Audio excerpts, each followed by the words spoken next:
Hello, my name is Eileen and I'm a compulsive overeater. And I couldn't stop eating for years since I was a little girl.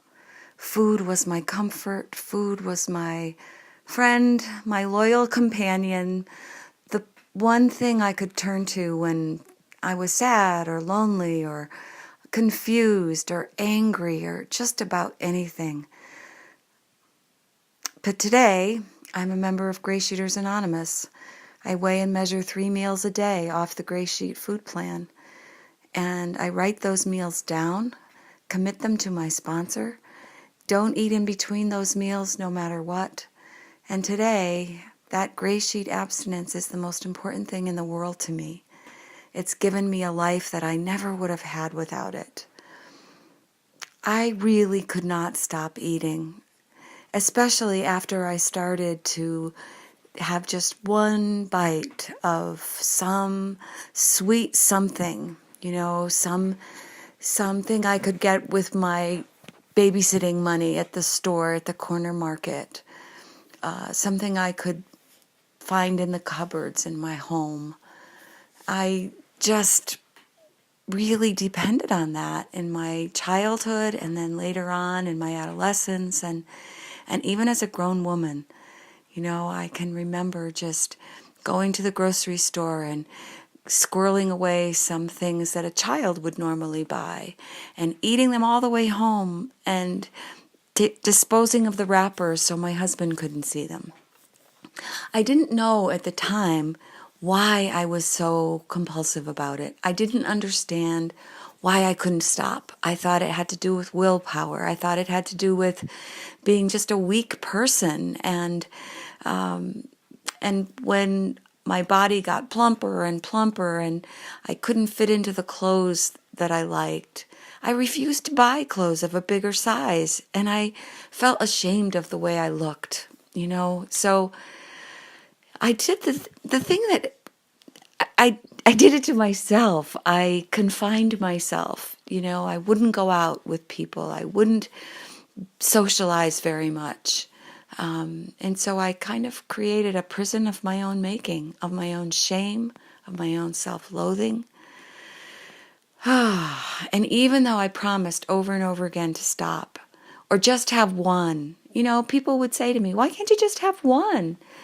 You don't have to give it up altogether, but why can't you just, have one? Well, I can't have one. I'm one of those people that once I get something of sugar or carbohydrates in my system, man-made carbohydrates, I just want more. I just have that physical craving for more.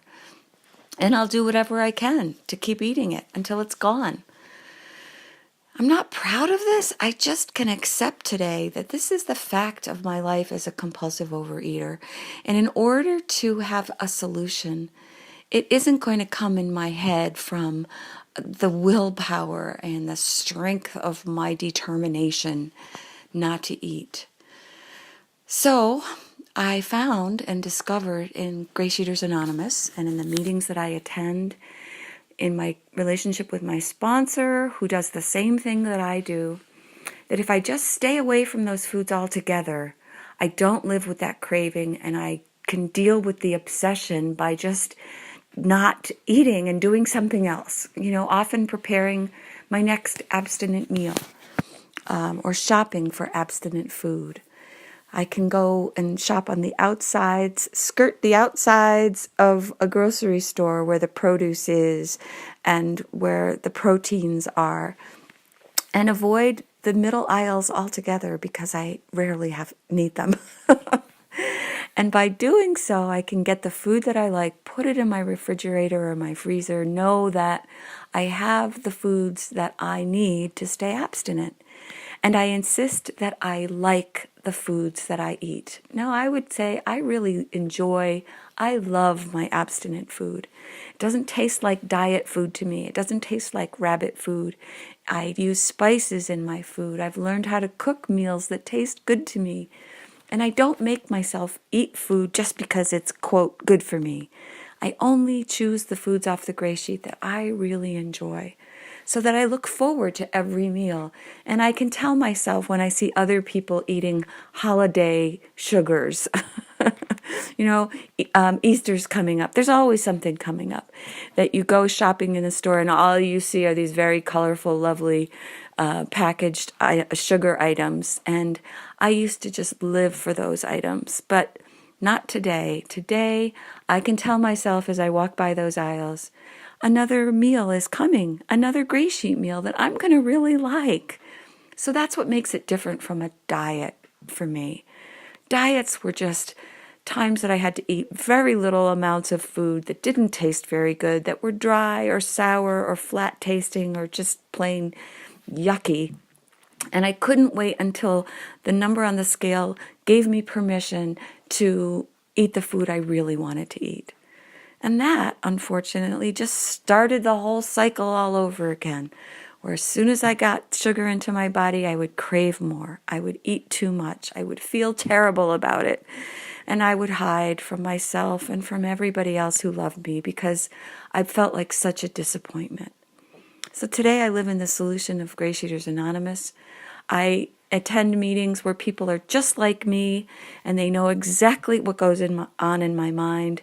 And they too are in the solution of gray sheet abstinence, and they don't eat no matter what in between their meals. And I have a life that I really love and enjoy. People in my life who love me, who support my abstinence, even if they don't quite get it. They do support me and they know how important it is to me.